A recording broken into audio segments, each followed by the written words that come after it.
নমস্কার, পম্পা রান্নাঘরে আপনাদের স্বাগত। আজকের আমি ঘরোয়া কিছু উপকরণ দিয়ে বানাবো টুথপেস্ট।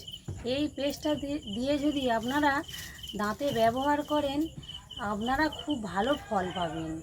এই পেস্টটা আপনারা যদি দাঁতের গোড়া দিয়ে রক্ত পড়ে কিংবা অনেকের দাঁতে কালো দাগ থাকে, আপনাদের দাঁত একদম পুরো পরিষ্কার হয়ে যাবে। চলুন দেখে নিই এই টুথপেস্ট।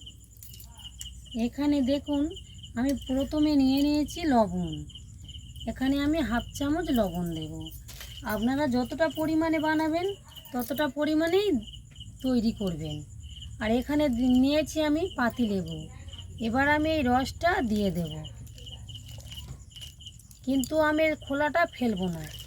এই খোলাটা আমার কাজে লাগবে। ভালো করে আমি এটা ঘেঁটে নেব।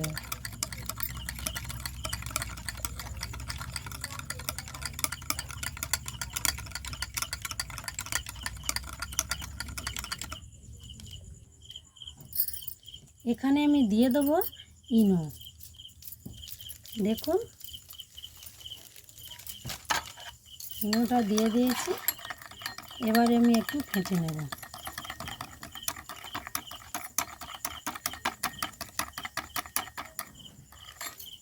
এবার আমি এখানে দিয়ে দেবো টুথপেস্ট।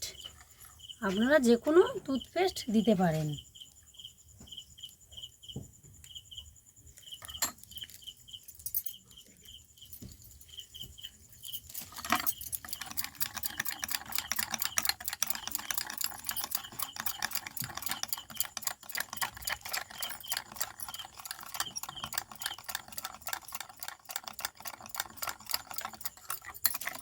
দেখুন কত সুন্দর একটা পেস্ট তৈরি হয়ে গেল।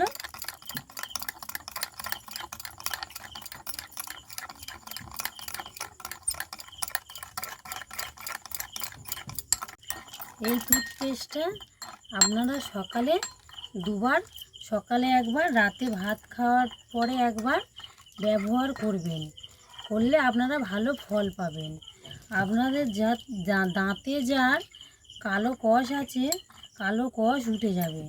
তারপরেও এই লেবুর খোসাটা রেখেছিলাম, এর মধ্যে আপনারা এইভাবে দিয়ে, যাদের দাঁতে অতিরিক্ত কষ বা রক্ত পড়ে, এই লেবুর খোসাটা দিয়ে দাঁতে এইভাবে আপনারা যদি যাদের দাঁতে অতিরিক্ত কষ বা রক্ত পড়ে, এইভাবে আপনারা দিয়ে এইভাবে ঘষলে দাঁতের কষ একদম পুরো উঠে যাবে, পুরো উঠে যাবে দাঁতের কষ।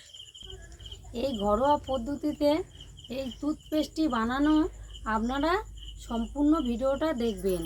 ভিডিওটি ভালো লাগলে লাইক, কমেন্ট, শেয়ার, সাবস্ক্রাইব করে দেবেন। ধন্যবাদ।